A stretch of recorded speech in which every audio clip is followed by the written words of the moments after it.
Salut à tous et bienvenue sur ce nouveau podcast, c'est Tony et comme vous le savez, c'est toujours un grand plaisir pour moi de vous retrouver pour démarrer cette nouvelle semaine ensemble. Bon, une nouvelle semaine, toujours confinée, voilà, c'est la nouvelle norme en ce moment. On ne sait pas jusqu'à combien de temps ça va durer. Ça bouleverse tous un peu nos vies. La première chose que je voudrais faire, c'est, j'espère que ça va bien pour vous en tout cas.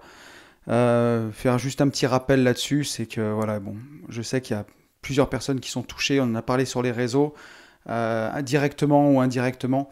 Donc voilà, écoutez, en tout cas, moi j'espère que tout va bien pour vous et je vous souhaite le meilleur pendant cette période. Je voudrais aussi commencer par remercier tous les gens qui m'ont contacté suite au podcast de la semaine dernière. Donc, un grand merci à Anaïs, Yann, Fabienne, Xavier, Gabriel, Adriane, Charles, Alex, Hugo, Sébastien, Tred Imorent, Marcel, Sacha, Alexandre, Romain, Enzo, Jérôme, Aurélien, Kevin, Thibaut, Julien, Maxime, Quentin, Gaëtan, Sylvain, Geoffrey, David et Théo. Je ne sais pas jusqu'à quand je vais continuer de le faire, mais la liste s'étoffe chaque semaine. Donc toujours un grand merci à vous pour tous vos commentaires, toutes vos réactions. Ça me fait toujours super plaisir. Surtout que le podcast grossit, on est pratiquement à 10 000 écoutes sur SoundCloud. Et à mon avis, au moment où vous allez écouter ce podcast, on les aura franchis. Sachant que SoundCloud représente, je n'ai pas tout calculé, mais la moitié des écoutes à peu près, donc on ne doit pas être loin des 20 000 écoutes sur ce podcast, puisqu'il est aussi disponible sur YouTube, sur Apple Podcast, Spotify, Deezer, bref, partout. Donc voilà, merci infiniment à tous. C'est vous qui le faites vivre, ce petit podcast, et chaque message que vous me faites me fait vraiment très plaisir. Je voudrais aussi remercier tous les participants à notre radio libre, avec mon pote Yann de l'Instagram YalfaImo. On a voulu se marrer un petit peu et vendredi soir dernier, on a fait une radio libre sur Insta à partir de 23h. On a terminé à 2h30 du matin. Donc on avait monté ça avec une conférence sur Zoom. Vous pouviez intervenir en direct. Si jamais vous l'avez raté ou si ça vous branche, je pense que pendant le confinement, on pourra le refaire. Yann, je sais que tu m'écoutes, donc si t'es OK, je pense qu'il n'y aura pas de problème. Tous les participants qui sont venus se sont bien marrés. Voilà, c'était libre antenne. On pouvait intervenir pour raconter ses anecdotes à l'antenne. On n'a pas été hyper nombreux, mais on a été une grosse dizaine à un moment. Mais voilà, tout le monde a pu intervenir, parler. Les gens ont vraiment joué le jeu. Je crois qu'on a reçu 6 ou 7 personnes sur notre petite antenne. Donc c'était vraiment excellent. Et un grand merci à notre Romano national, Quentin. Merci à toi d'avoir assuré au standard. C'était vraiment excellent. On s'est vraiment marré. Donc voilà, écoutez, pour les remerciements, je crois qu'on y est. Avant de rentrer dans le retour du podcast de la semaine dernière, juste pour vous dire les petites nouvelles, j'ai rédigé la liste de mes 20 livres préférés. Alors en fait, il n'y en a pas 20 parce que j'ai jamais réussi à les faire rentrer. Il y en a 22. Voilà, il y a 2 livres en bonus. C'est téléchargeable sur mon Instagram. Vous allez sur mon Insta, @une vie de liberté. Le lien dans la bio. Vous pouvez télécharger la liste de mes 20 livres préférés. En échange, je vous demande votre mail. Et je me permettrai de vous envoyer peut-être un petit mail pour vous dire que le podcast est sorti. Voilà, mais je ne vais pas vous bombarder, vous inquiétez pas. Et quoi qu'il en soit, vous pouvez même télécharger la liste de livres et vous désabonner direct derrière, il n'y a aucun problème. Vous verrez aussi, j'ai mis tous les liens cliquables si vous voulez commander les livres. J'ai essayé de sortir un peu de l'ordinaire. Il y a des livres que j'ai lus il y a plus de 10-12 ans dedans. Donc vous verrez, vous me direz ce que vous en pensez. J'en profite aussi pour les gens qui découvriraient ce podcast pour dire que donc je fais ce petit podcast Une vie de liberté, mais j'ai aussi écrit un livre sur la division foncière, donc un livre sur l'immobilier. Il s'appelle Riche de liberté. Pareil, vous pouvez le télécharger sur mon site www.abinvest.net ou alors sur le lien de mon Instagram. Et on a aussi une formation en ligne pour ceux qui veulent aller vraiment plus loin. C'est très niché, je ne vais pas m'étendre là, mais vous pouvez avoir aussi tous les éléments sur notre site internet www.abinvest.net pour ceux que ça intéresse, ceux qui ont lu le livre, qui veulent aller plus loin. En plus, en ce moment, avec le code RICHE 2020, il y a moitié prix sur la formation, donc vraiment, n'hésitez pas. Voilà, je crois que j'ai fait ma petite promo. Je voudrais revenir sur le podcast de la semaine dernière. Un podcast qui vous a énormément plu avec Édouard Petit. Vous avez été, donc on l'a vu au début de ce podcast, vraiment très nombreux à m'écrire. Ça vous a vraiment intéressé. Alors, je voudrais quand même rappeler pour tous, petite chose simple, c'est que, bien entendu, je ne donne aucun conseil en investissement. Je ne fais que raconter mon parcours. Voilà, si ça peut vous inspirer, mes erreurs, mes succès, c'est vraiment le but. Mais c'est à vous de vous faire votre propre idée, à vous de faire vos recherches et à vous de prendre vos décisions. Je ne peux pas les prendre pour vous. Je vous livre mon parcours avec grand plaisir et ce que j'ai fait. Mais voilà, j'ai pas la science infuse, j'ai pas raison sur tout. Je n'ai pas de boule de cristal non plus, je prédis pas l'avenir, j'en sais rien. Mais voilà, donc ce qu'on délivre dans le podcast de la semaine dernière, c'est vraiment des bonnes pratiques, c'est des rappels, c'est une méthode d'investissement, mais on ne dit pas que c'est la méthode et que voilà, ni qu'il faut la suivre aveuglément. Je vous invite vraiment à lire au maximum, à vous former. D'ailleurs, je remercie les gens qui m'ont fait confiance, qui ont fait confiance à Edouard, qui ont pris la formation. Vous n'hésiterez pas à me faire vos retours, je sais que vous ne serez pas déçus, j'en suis absolument certain. Donc voilà, et vous avez été nombreux à vous intéresser à ça. Donc vraiment, la base de la base, c'est déjà d'ouvrir un PEA et d'ouvrir une assurance vie. Vraiment, ça, il n'y a pas de conseil en investissement là-dedans, on peut le dire vraiment librement. Mais voilà, ouvrez votre PEA le plus tôt possible pour prendre date, ouvrez votre assurance vie le plus tôt possible, et ensuite formez-vous. Les ETF, c'est un super moyen d'investir en bourse. Lisez là-dessus, il y a donc le livre d'Edouard Petit, Épargnant 3.0, il y a beaucoup de ressources sur Internet, donc n'hésitez pas. Et il y a beaucoup d'infos aussi dans le podcast, donc on l'a fait la semaine dernière, pour ceux qui l'auraient raté, il y a vraiment de quoi faire. Et puis je crois qu'on n'est pas loin, on va pouvoir passer au podcast du jour. Hein. Donc juste une dernière chose, je voudrais remercier aussi toutes les personnes qui se sont abonnées sur SoundCloud. Ça a été énorme la semaine dernière, je ne sais pas ce qui s'est passé, mais j'ai pris presque 10 abonnés d'un coup. Et aussi tous les gens qui m'ont mis des likes, tous les gens qui me mettent un commentaire 5 étoiles sur Apple Podcast. Je crois que c'est ce qui aide le plus à diffuser ce podcast. Et puis aussi, si vous pouvez mettre carrément rédiger un petit commentaire sur Apple Podcast pour ceux qui ont un iPhone, je vous en suis vraiment reconnaissant. C'est ce qui m'aide le plus. C'est vraiment super cool. Et puis voilà, puis les chiffres du podcast, je ne sais pas si c'est l'effet confinement, mais sont aussi en augmentation, ça continue tout le temps.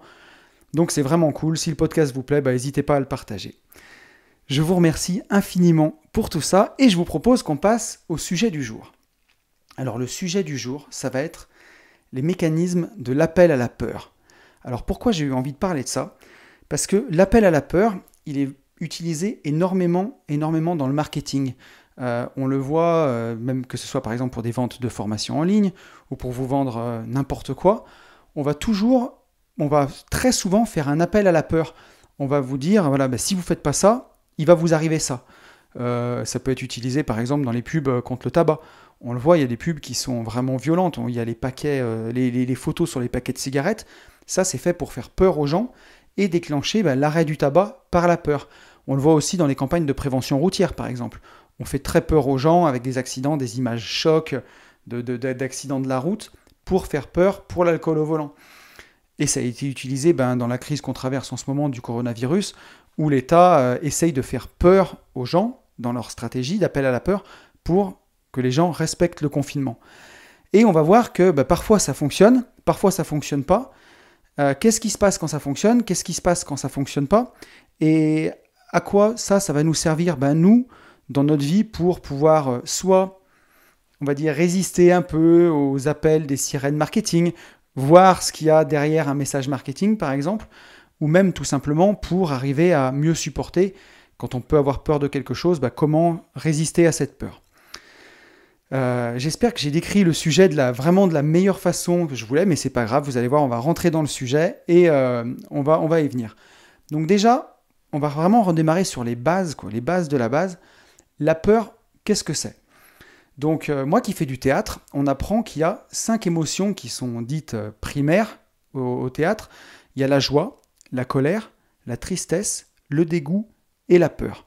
Ça fait 5 et toutes les émotions autres qu'on peut deviner, elles dépendent toutes de ça, en fait. Il y a plusieurs degrés dans la tristesse, il y a plusieurs degrés dans la colère, dans la joie, mais vraiment les émotions primaires sont celles-là. Et donc le dégoût, je ne le savais pas moi avant, c'est au théâtre où j'ai appris que le dégoût était une des émotions primaires qu'on ressentait. Et donc la peur, voilà, la peur c'est une des émotions vraiment primaires, primales de l'homme. Alors quand on va chercher plus loin dans la définition de la peur, on voit que c'est une émotion qui accompagne la prise de conscience d'un danger ou d'une menace. Donc là, on voit que vraiment, dans l'histoire de l'humanité, ça a été vraiment très très important, la peur. C'est grâce à ça qu'on a survécu, à la peur. En biologie, on le voit, la peur, c'est l'instinct de survie pour éviter le danger. Donc ça aussi, là, ça recoupe, hein. On voit bien que la peur, ça va être une émotion qui va être déclenchée dès qu'on pourrait voir un danger, une menace, et qu'elle est vraiment liée à l'instinct de survie. Donc, les conséquences de l'analyse du danger, quand on va voir ce danger, on a 3 comportements possibles que la peur va nous déclencher.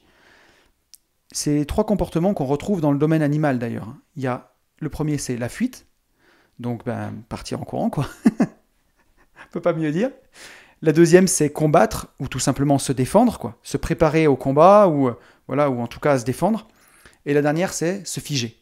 C'est par exemple quand on voit un lapin qui traverse dans les phares d'une voiture et qui ne bouge plus, il y a tellement de peur qu'on se fige et on fait rien.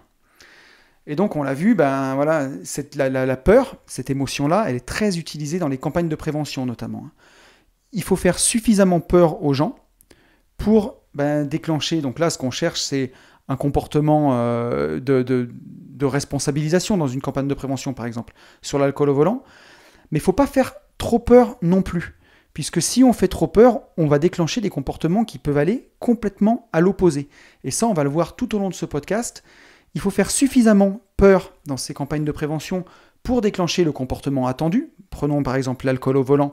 Il faut faire suffisamment peur pour que les gens ne boivent pas, mais pas trop peur non plus, puisque si on fait trop peur, ils peuvent être même carrément tellement dégoûtés de la campagne et tellement choqués des images d'avoir des réactions de complètement opposées, quoi, de dire on s'en fout, puisque vous voulez nous dégoûter comme ça, on va continuer de boire. Des trucs vraiment comme ça. La peur, elle est aussi très utilisée dans les campagnes marketing pour vendre, hein, par exemple. On peut le voir typiquement dans les programmes, on va dire, programmes sur l'immobilier. On va dire, achète mon programme, sinon, quand tu vas arriver à la retraite, tu n'auras pas de retraite et tu ne pourras pas payer ta bouffe et tu vas finir sous un pont. Donc, j'exagère, mais il y a vraiment ce sentiment-là un peu de vendre de la peur. On le voit récemment, surtout sur les assurances vie, là. On voit fleurir des vidéos sur YouTube avec la crise où on nous dit que tout l'argent en assurance vie va être saisi avec la loi Sapin 2, que l'argent des épargnants va être pris pour combler la dette. Quand on creuse, on voit que c'est quand même beaucoup plus compliqué que ça, que c'est un scénario qui a très très peu de chances d'arriver, puisqu'il faudrait la défaillance d'un assureur par exemple, et l'État aujourd'hui ne laisserait pas faire ça, surtout qu'on peut faire tourner la planche à billets presque à l'infini, on crée de l'argent, ça s'appelle l'assouplissement monétaire d'ailleurs ça, et on crée de l'argent comme ça pour rembourser les dettes, on le voit bien avec les liquidités énormes qui ont été investies dans la bourse, donc c'est quelque chose qui a quand même peu de chances d'arriver, mais justement on joue vraiment sur cette peur en ajoutant vraiment en disant attention si vous ne le faites pas, et la solution bien entendu elle va être vendue dans un programme ou dans quelque chose comme ça. Donc la peur elle est très utilisée pour nous vendre des choses. Comme je disais tout à l'heure, j'ai regardé dans mes notes, mais on disait investissez maintenant, sinon vous n'aurez pas de retraite. Ça peut être utilisé dans les campagnes, comme je disais tout à l'heure pour le tabac, arrêtez de fumer, sinon vous allez finir dans un tiroir à la morgue, quoi. On le voit, les photos sont hyper choquantes. Et pour prendre un exemple vraiment concret qu'on vit aujourd'hui pour le Covid, on voit que l'État, il nous fait assez peur pour rester chez nous, mais pas trop peur non plus, parce que si l'État fait trop peur, ça va déclencher soit des pénuries de PQ, par exemple, dans les supermarchés, comme on a pu voir, mais plus sérieusement, ça pourrait déclencher des afflux massifs de gens dans les supermarchés et des pénuries, si vraiment l'État nous faisait trop peur avec le virus. Mais voilà, tout est là, toute la subtilité est là, de faire assez peur aux gens pour qu'ils puissent prendre conscience que c'est très important de rester chez eux, tout en gardant confiance dans le système, mais ne pas faire trop peur justement pour ne pas déclencher toutes ces attitudes-là. Ou alors carrément déclencher l'inverse, on le verra tout à l'heure dans le dernier mécanisme qui se passe, c'est tellement faire peur aux gens qu'on va créer carrément des attitudes de défi, quoi. Les libertés individuelles vont tellement se sentir menacées que les gens disent on s'en fout, on sort quand même. même en sachant qu'il y a le virus, mais plus par attitude de défi en disant que les libertés individuelles ne seront pas bafouées, quoi, et qu'on continue de sortir quand même. Donc ça, c'est vraiment des attitudes qu'on pourrait voir, même dans l'investissement immobilier, par exemple. On peut dire aux gens, investissez, sinon vous n'aurez pas de retraite. Et en fait, il y a des gens qui vont peut-être avoir peur de ça et justement se mettre à investir, ou il y en a d'autres qui vont avoir tellement peur de se dire « mais j'aurai pas de retraite », et la solution leur paraît pas pertinente d'investir, donc ils vont carrément dire que, par exemple, l'argent ne les intéresse pas. On entend souvent des gens qui disent ça, moi de toute façon, je ne suis pas matérialiste, l'argent ne m'intéresse pas. Alors que c'est deux choses complètement opposées, ne pas être matérialiste ou être minimaliste, et dire que l'argent ne nous intéresse pas. On ne peut pas nier que l'argent ne nous intéresse pas. L'argent nous intéresse tous, puisqu'on a tous besoin d'argent pour vivre, n'importe qui. Et quand une personne me dit « moi de toute façon l'argent ne m'intéresse pas », et quand on la questionne et qu'on se rend compte qu'elle passe entre 35 et 40 heures au travail, et quand on ajoute les transports, on arrive rapidement à 50 ou 55 heures en dehors de chez soi pour gagner de l'argent, comment on peut dire que l'argent ne nous intéresse pas alors qu'on va passer entre 55 et 60 heures d'une semaine, acheter une voiture, mettre de l'essence dedans, pour aller gagner de l'argent, pour pouvoir vivre. L'argent nous intéresse tous, en fait. Mais voilà, des fois, parfois, par peur de se dire qu'on n'aura pas de retraite, au lieu de se mettre en œuvre tous les mécanismes, et bien justement pour pallier à ça, on va tout simplement se voiler la face et se dire « mais toi, l'argent ne m'intéresse pas, puis je verrai bien, quoi ». Et ça, vraiment, c'est ce qui se passe quand on fait un appel à la peur. Chaque fois qu'on utilise un appel à la peur, on va déclencher deux choses. Il va y avoir, chez la personne qui reçoit cet appel à la peur, le sentiment de contrôle. On va tout de suite avoir envie de contrôler. Et soit on va contrôler la peur, soit on va contrôler le danger. Je m'explique. Dans le contrôle du danger, quand on va vouloir contrôler le danger, on va chercher à solutionner le problème avec une conduite adaptée. Prenons la peur de ne pas avoir de retraite, par exemple. On va contrôler le danger, donc c'est-à-dire ne pas avoir de retraite. On va essayer de le solutionner avec une conduite adaptée, c'est-à-dire investir tous les mois. Si c'est pour, par exemple, la cigarette, on va chercher à solutionner le problème avec une conduite adaptée, en contrôlant le danger. Soit on va réduire notre consommation de cigarettes, soit on va carrément arrêter de fumer. Et quand on est dans le contrôle de la peur, c'est-à-dire quand là, l'appel à la peur, il a été trop fort, on a trop fait peur, au lieu d'être dans le contrôle du danger qu'on va expérimenter, on va être dans le contrôle carrément de la peur. Et là, on va développer des conduites mal adaptées juste pour réduire le sentiment de peur au maximum. Donc par exemple, si on va dire, on prend l'exemple de la retraite que j'ai pris tout à l'heure, la peur de ne pas avoir de retraite, si vraiment c'est quelque chose qui paralyse, qui fait vraiment peur de ne pas avoir de retraite, développer des contenus mal adaptés, ça va être regarder Netflix toute la journée ou essayer de se divertir pour justement ne pas y penser et se dire je verrai bien quand je serai vieux, je verrai bien quand ce sera là. Si c'est dans le cas de la cigarette par exemple, pour réduire le sentiment de peur de mourir de ça, on va tout simplement ne pas y penser, continuer à fumer ou alors se rassurer en disant moi je connais des anciens qui ont 80 ans, qui fument encore, je connais quelqu'un qui fume, qui a jamais eu de cancer. On va essayer vraiment de réduire la peur en fait. On va pas du tout aller sur la conduite qu'on fait, mais juste réduire la peur. Au lieu de vraiment contrôler le danger qu'on pourrait avoir, donc ici la mort, on va plutôt essayer de réduire cette peur de la mort au maximum. Donc là, c'est vraiment typiquement quand un appel à la peur, il a été raté, quoi. Donc, quand on reçoit cet appel à la peur, on peut ressentir vraiment deux choses. Les deux questions qu'on va se poser à ce moment-là. On va se poser deux questions. Est-ce que je perçois le problème comme grave et est-ce que je m'y sens vulnérable ? Donc, par exemple, si je reprends mon exemple de la clope, de la cigarette, est-ce que je perçois le problème comme grave ? Je peux en mourir. Alors là, ça dépend de l'âge qu'on a. Une personne de 50 ans, elle va plus être sensible à cet argument-là qu'une personne de 20 ans, parce qu'on le sait, à 20 ans, on pense tous qu'on est totalement immortel. Donc l'exemple de la cigarette, on va pas percevoir le problème comme grave. Et ensuite, la deuxième... donc un jeune, par exemple, il ne va pas être sensible à un appel à la peur sur la mort pour la cigarette. Il va être très peu sensible à ça. Il va falloir trouver d'autres arguments. Par contre, sur l'alcool au volant, tout le monde y est plus ou moins sensible. Donc, par exemple, l'alcool au volant, est-ce que je perçois le problème comme grave? Oui, c'est la mort. Est-ce que je m'y sens vulnérable? Voilà, que celui qui a jamais picolé un peu à une soirée et conduit, même pour faire 100 mètres entre chez le voisin et chez lui, jette la première pierre. C'est vraiment pas bien, on le sait tous, mais je pense que tout le monde l'a plus ou moins fait à un moment, ou alors, sans parler d'être complètement bourré, mais d'avoir peut-être bu un verre de trop, on ne sait pas. Donc en tout cas, on est tous vulnérables à ça, on s'y sent tous vulnérables. Donc, ces campagnes de sensibilisation sur la peur là-dessus, elles vont toucher plus de monde. Pour l'exemple de la retraite, par exemple, c'est la même chose. Mon exemple de retraite dans une formation immobilière où on nous ferait peur en nous disant « investis, sinon tu n'auras pas de retraite ». Est-ce que je perçois le problème comme grave? Oui, carrément. Si je vieillis jusqu'à 60-65 ans, si Dieu me prête vie, comme dirait l'autre, ouais, c'est super grave. Si j'ai plus d'argent à 65 ans, c'est la mort. Et est-ce que je m'y sens vulnérable? Oui, ça peut toucher vraiment chaque Français. Voilà, à moins soit d'avoir investi et de s'être mis à l'abri, soit d'avoir touché un énorme héritage qui fait qu'on n'a plus besoin de travailler, ou qu'on ait gagné au loto. Tout le monde se sent vulnérable à ça. Donc, c'est des campagnes qui vont bien marcher.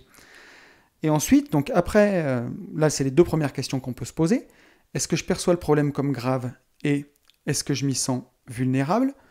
Ensuite, on va se demander si le comportement qui est recommandé en face est efficace. Donc, les deux questions qu'on va se poser, c'est est-ce que le comportement recommandé me paraît efficace? Et la deuxième, c'est est-ce que je m'en sens capable? Donc, par exemple, on va reprendre les choses qu'on a vues ensemble, là. L'alcool au volant.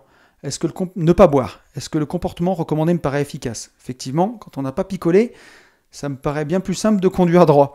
Et est-ce que je m'en sens capable? Oui, je suis un adulte responsable, je sais que je peux m'arrêter ou ne pas boire du tout pour conduire. Donc, on voit bien que la solution, elle paraît vraiment assez facile.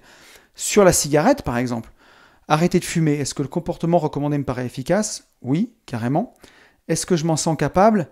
Ouais, c'est pas facile d'arrêter de fumer, par exemple. Ça peut être vraiment difficile.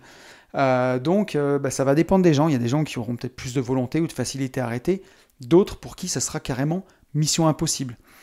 Et on va reprendre mon exemple de la formation IMO, où on menace, on fait peur en disant qu'il n'y aura pas de retraite si on ne prend pas cette formation dans l'immobilier, là. Donc, est-ce que le comportement recommandé me paraît efficace? Acheter une formation pour apprendre à investir. Ouais, carrément, ça paraît vraiment efficace. Est-ce que je m'en sens capable? Pour certaines personnes, voilà, ça peut paraître vraiment carrément une montagne à surmonter. Investir dans l'immobilier, acheter des appartements, mettre des locataires dedans, faire des débaux, des quittances, des appels de loyer. Est-ce que je m'en sens capable? Ça peut vraiment faire peur. Et c'est là où on voit exactement que le mental, à ce moment-là, il va peser le rapport menace sur efficacité de la solution. Et c'est là où on va voir que le contrôle de la peur et le contrôle du danger qu'on a vu tout à l'heure vont rentrer en jeu. Si l'efficacité de la solution, elle paraît supérieure à la menace, on va chercher à contrôler le danger. Et si la menace paraît plus grosse que l'efficacité de la solution, on va chercher à contrôler la peur. Donc, on va reprendre un peu nos exemples, mais si, par exemple, arrêter de fumer, ça paraît plus facile que mourir, on va chercher à arrêter de fumer, ou en tout cas à réduire.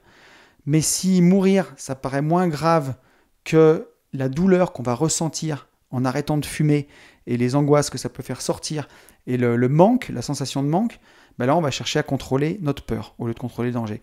On va se rassurer. On va se dire, je connais quelqu'un de 80 ans qui fume pas, qui n'est pas mort, des choses comme ça. Si on prend l'exemple de l'alcool au volant, si on voit que ne pas boire, c'est supérieur à mourir, on va essayer de ne pas boire du tout, ou alors de boire juste un verre. Mais si vraiment on ressent la mort comme tellement lointaine et qu'elle ne peut pas nous toucher, et qu'on se dit je ne vais pas me gâcher une soirée, pas picoler avec mes copains, on va chercher à contrôler la peur de mourir au volant. On va se dire ça ne peut pas m'arriver de toute façon, je vais rentrer par les petites routes, je vais faire super attention, je vais rouler à 20 à l'heure. On va chercher à contrôler la peur ici. Donc on voit qu'il faut faire suffisamment, et justement, à ce moment-là, si on en est là, on voit que l'échec de la méthode de persuasion par la peur, on voit que ça a complètement échoué, quoi. On est complètement sur un échec total. Si on reprend l'exemple des formations, est-ce que la solution se former en immobilier, elle est plus pertinente que de se dire j'aurai pas de retraite? On va chercher à contrôler le danger, donc le danger de ne pas avoir de retraite, en investissant dans l'immobilier, en prenant cette formation justement, en se formant bien, en commençant à acheter nos premiers appartements. On va contrôler petit à petit le danger de ne pas avoir de retraite. Mais si justement ne pas avoir de retraite, ça paraît trop loin, ou que justement pas assez efficace par rapport au fait d'investir et de tout ce que ça peut engendrer, on va contrôler la peur de ne pas avoir de retraite en se disant « mais de toute façon l'État ne nous laissera pas tomber », on va remettre son destin dans les mains de l'État en se disant « mais le gouvernement fera quelque chose, il ne pourra pas nous laisser sans retraite » par exemple. On va chercher à contrôler notre peur, mais on aura toujours peur. Donc au final, quand on a un échec de la méthode persuasive par la peur, on se retrouve à avoir parfois même plus peur de la solution que du problème. C'est ça qui est un truc vraiment de fou. On a plus peur de la solution apportée que du problème en lui-même. Prenons l'exemple du Covid qu'on voit en ce moment. Il y a des gens qui ont plus peur d'être confinés que du virus en lui-même, en se disant qu'est-ce que je vais faire un mois chez moi, ça va être horrible, je vais jamais y arriver, je vais pas arriver à ne pas sortir, ou même qui ont tellement peur qu'ils vont aller dévaliser les supermarchés et faire des pénuries. La peur d'être confiné ou de mourir de faim devient même plus grande que la peur initiale qu'on avait déclenchée en fait dans cet appel à la peur, que la peur du virus. Si on reprend mon petit exemple de la formation IMO, il y a des gens qui vont plus avoir peur d'investir, plus avoir peur des impayés de locataires, plus avoir peur des travaux potentiels qu'il peut y avoir dans un appartement ou dans des immeubles, que de ne pas avoir de retraite. Donc là, l'appel à la peur a complètement échoué. On a tellement fait peur que on a plus peur de la solution apportée en se disant la solution est trop compliquée, la solution fait trop peur, que du problème en lui-même. Donc on n'est pas pertinent du tout. Ou alors, dans la cigarette, comme je le disais tout à l'heure, on va avoir plus peur de ne pas supporter l'arrêt du tabac, tellement ça va être dur de ressentir le manque, que carrément du cancer, quoi. Donc là, c'est foutu de chez foutu. Et souvent, quand on fait trop peur, comme ça, quand l'appel à la peur, il est vraiment trop puissant, ça débouche sur un mécanisme qui s'appelle la réactance psychologique. Donc ça, c'est un mécanisme, vous pourrez chercher si ça vous intéresse, un mécanisme de défense psychologique qui est mis en œuvre par l'individu, qui veut tenter de maintenir sa liberté d'action quand il la sent menacée.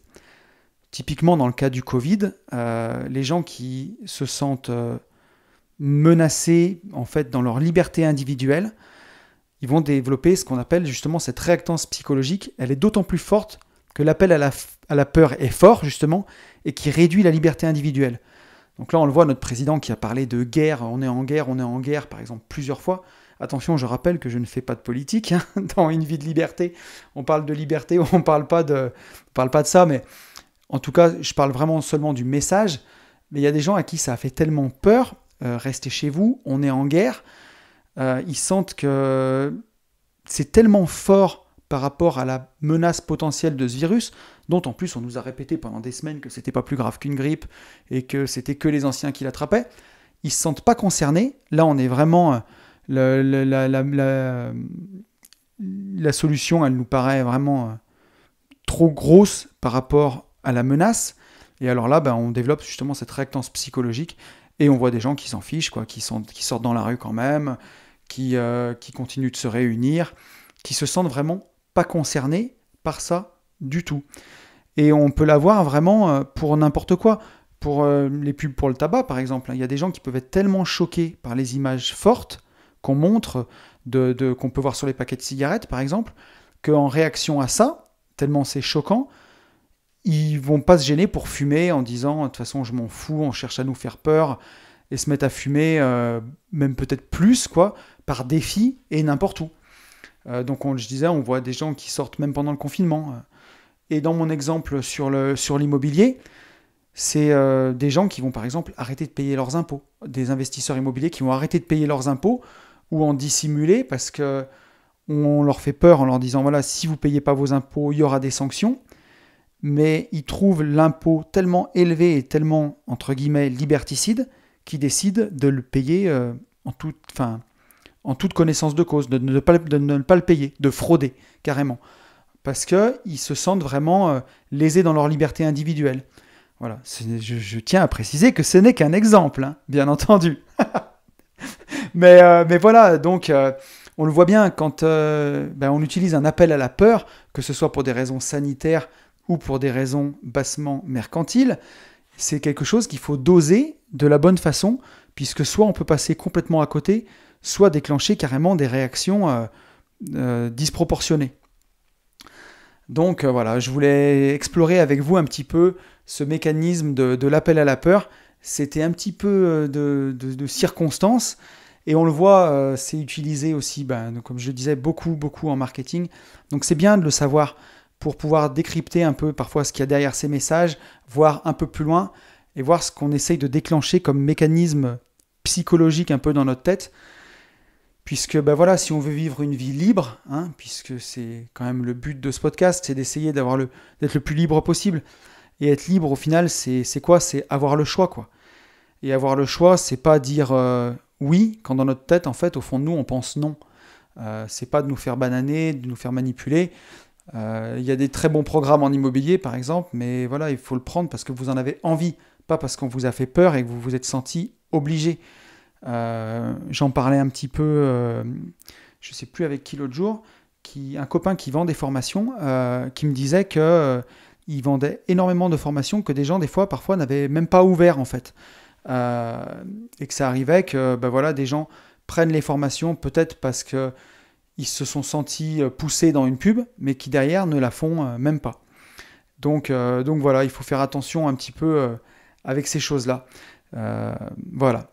Et donc, je voulais, pour finir, vous donner mes conseils pour supporter au mieux les appels à la peur. Voilà, puisque comme la peur est beaucoup utilisée pour nous vendre des choses, ce que je vois au fond comme solution, moi, la première, c'est de méditer. Je le dis souvent, mais ça fait vraiment du bien. Ça peut permettre plein de choses. Déjà, de se ressourcer vraiment intérieurement, de développer une paix intérieure, en fait. Vraiment un apaisement en soi qui va vraiment permettre, quand il y a des choses comme ça, de garder son sang-froid en fait. Quand vous avez des appels à la peur, de rester serein, de rester aligné, droit, et pouvoir analyser les choses avec un peu plus de recul, quoi, de prendre un peu plus de recul.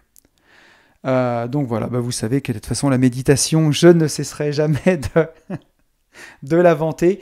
Ça sert vraiment à tout. Mais voilà, pour contrôler les peurs, c'est vraiment quelque chose de vraiment super bien.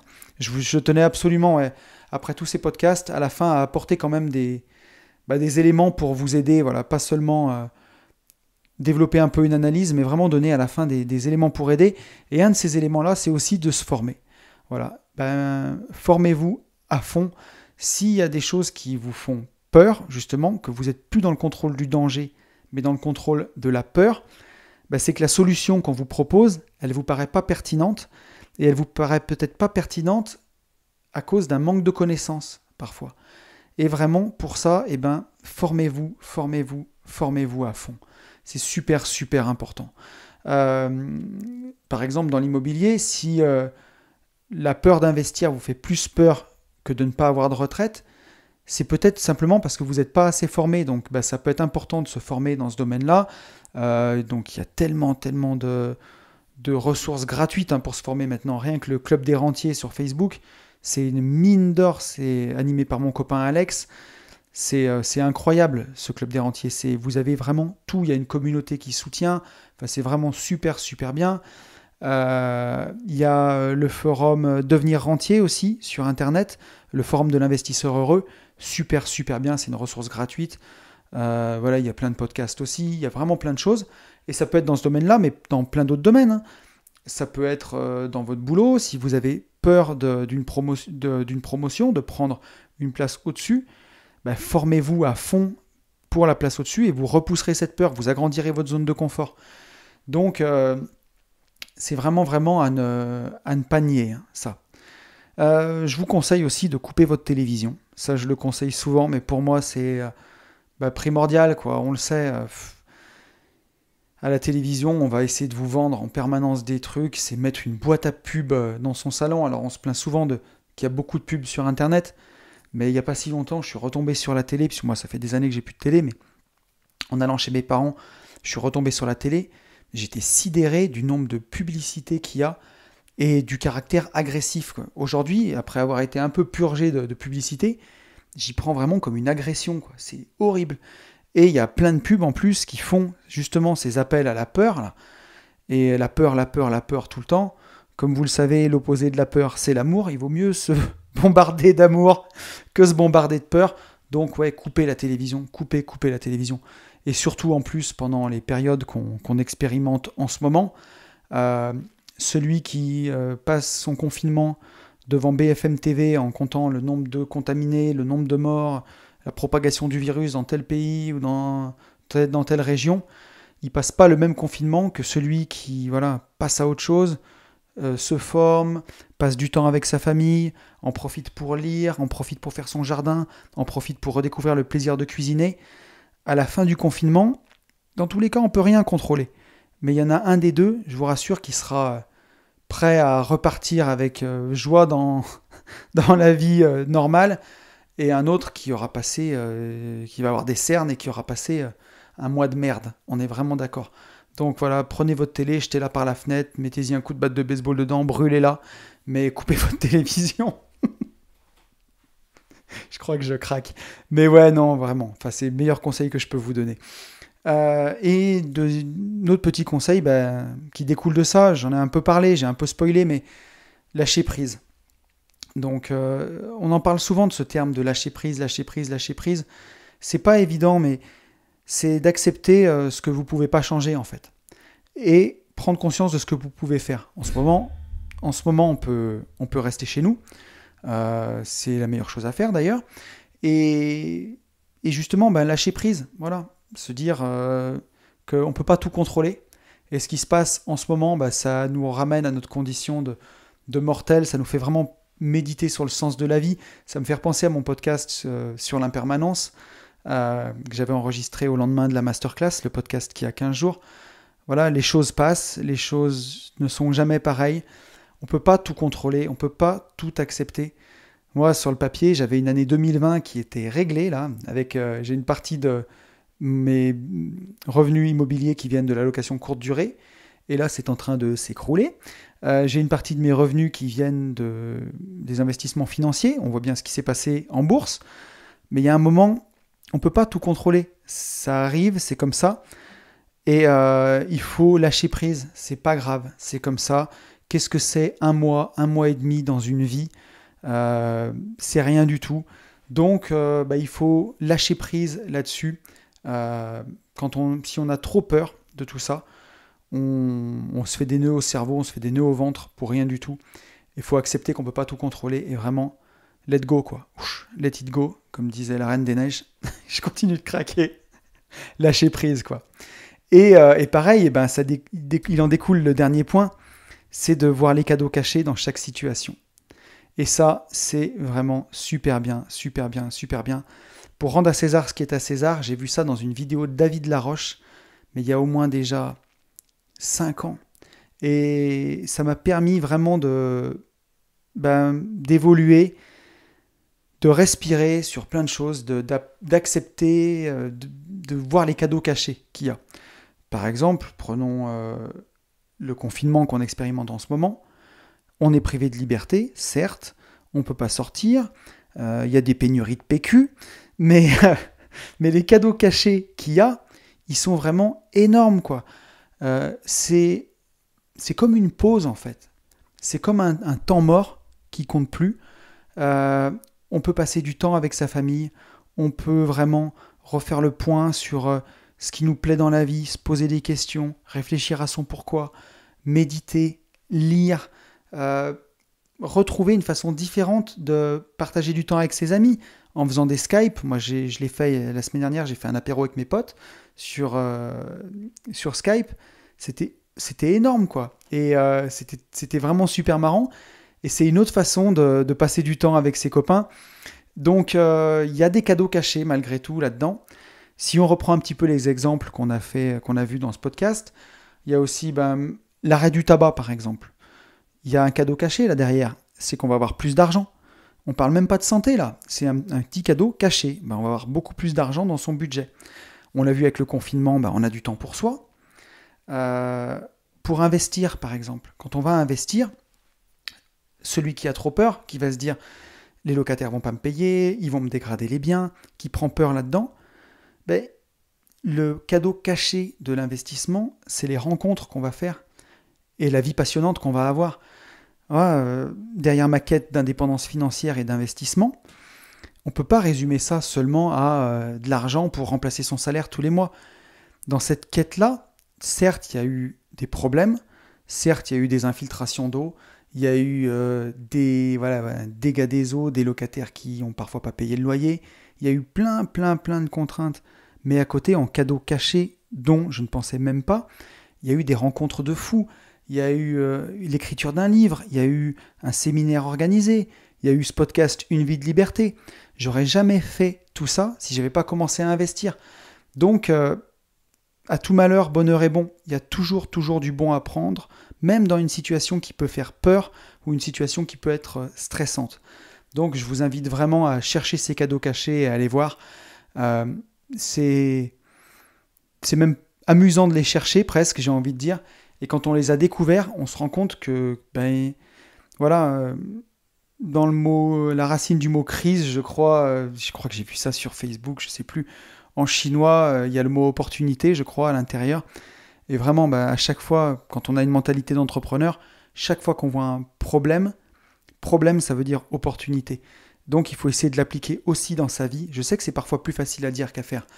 Mais au moins, faire l'effort de le faire, c'est super, d'essayer de chercher ces cadeaux cachés à chaque fois. Qu'il y a une situation stressante ou une peur qui nous envahit, chercher le cadeau caché qu'il pourrait y avoir derrière. Voilà, écoutez, je crois qu'on est arrivé au bout de ce podcast. J'espère qu'il vous aura plu. J'espère que ça vous aura intéressé. N'hésitez pas, si vous voulez qu'on en parle ensemble, à m'écrire, ou si vous avez des anecdotes là-dessus, ou si ça vous a fait réfléchir, ou si ça vous a amené un élément de réflexion. Ce sera toujours avec un grand plaisir que je vais lire vos messages. Vous pouvez réagir en dessous du podcast sur la plateforme où vous êtes, ou m'envoyer un DM sur Instagram, c'est là où je suis le plus présent. Je suis un petit peu moins présent sur Facebook. Voilà. Donc surtout, n'hésitez pas, c'est toujours un plaisir. Je vous souhaite un très bon lundi, une très bonne journée, je vous souhaite une très bonne semaine. Je vous souhaite d'avancer vers vos rêves, même si en ce moment on est confiné. Je vous souhaite de profiter pour passer du temps avec vos proches. Je vous souhaite de profiter aussi de ce temps pour pouvoir lire, pour pouvoir réfléchir à votre pourquoi. Je vous souhaite de garder vraiment de la joie. Je vous souhaite surtout d'être en bonne santé, que tout aille bien pour vous. Et je vous souhaite par-dessus tout de vivre libre.